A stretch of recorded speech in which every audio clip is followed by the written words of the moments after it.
Hello, guys. Welcome to my YouTube channel, Counselor Evie, aka Ask Me. You can ask me anything.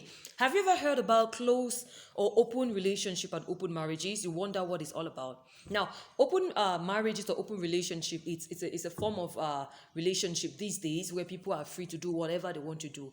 E.g., if you're married and you are in an open relationship with your husband, it means a husband can go out and bring a girl and do anything he wants to do. And if you are the man, your wife can go and sleep with anybody depending on the agreement that you have. That is what an open marriage is. An open relationship is a relationship where you're dating somebody or you're in a courtship with somebody and both of you agree that let's just take a break, let's go and date other people, and if we see how it if it balances, if it's okay, we can come back and maybe if it's not okay out there, we can come back and continue a relationship. But if it's okay, we can just separate. Or you're in a relationship with somebody and the person is seeing other people. Now, that is the 21st century, particular, it's the 21st century, I want to say, model of flirting, of cheating. Because in open relationship, people promote fornication. Now let's see the advantage of disadvantage of an open relationship. The first disadvantage, it is against the culture or the principles of the Bible. You are supposed to be with one person. You cannot be married and you see an open marriage and you're sleeping with other people. That's adultery.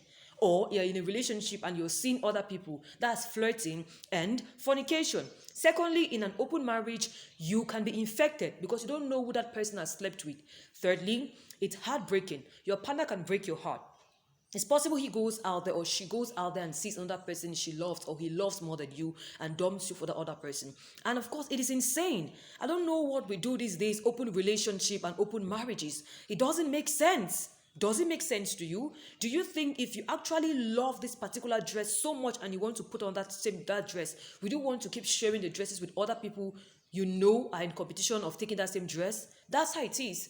So you cannot be in an open relationship and you're expecting the person you love, you claim to love, to sleep with other people or see other people or date other people. They say see other people, but those things they don't want to maybe define it clearly for you. What is the only advantage of an open relationship? The only advantage is that you're in a relationship, and the relationship entails all the things I've listed before: heartbreak, torture, torment. You see your husband bringing another person in the house. Open relationship.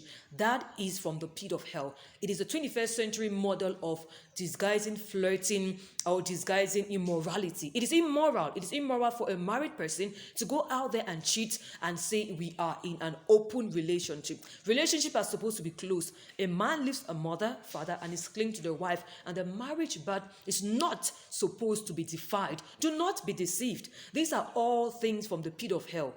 These are all things from the pit of hell. Now, for those who don't even believe in God, because I know there are people who don't believe out there, morally, do you think it's okay? Do you think it's okay to share your better half with other people out there? Open relationship, you can go out, bring people, have sex with anybody you choose, have children, contract or contact any disease of any sort. Now, why do we go into these kind of things? It's because some people who are popularly flirtatious, who are popularly don't want to stick with one person, who want to jump from one place to another, have sat down and drafted a way that they will look very innocent while doing the wrong thing. It's like you kill somebody, I say, no, you were killing the person to help the person. That's what we do these days, right? We try to justify our mistakes. Open relationship, it's wrong. If you know you are in a relationship with somebody and it's not going, call or quit. Put the person down, call the person, I'm not interested, I want to see other people. If you're in a marriage and it is not working, do not say, let's go out there and cheat and come back if we do and all of those things. It's either you fix your marriage, that's why there are counselors out there. That's why you have so many counselors to work on your marriages. The thing is, most people wait for their marriages to get so bad before they fix it. I say no to any open relationship. If you are tired, let the person go. Stop practicing flirtatious behaviors in the guise of an open relationship. Open relationship is a 21st century model disguise of adultery, fornication, flirting. All the things that the children of Sodom and Gomorrah were doing in those days are the things that are introduced and coined as open relationship. Thanks for watching. Thanks for liking. Please do not forget to comment, ask your questions. Do not forget to share, talk about Counselor Evie and my YouTube channel, and do not forget to subscribe. Remember, open relationship is no different from cheating. It's not different from an affair. That is an affair. The other person is having an affair. People don't want to say it's an affair, but that is an affair. Thanks for watching. Thanks for listening. And thanks for viewing. Okay. You all are the best. You all keep supporting me the way you have. And thank you so much. And do not forget to subscribe.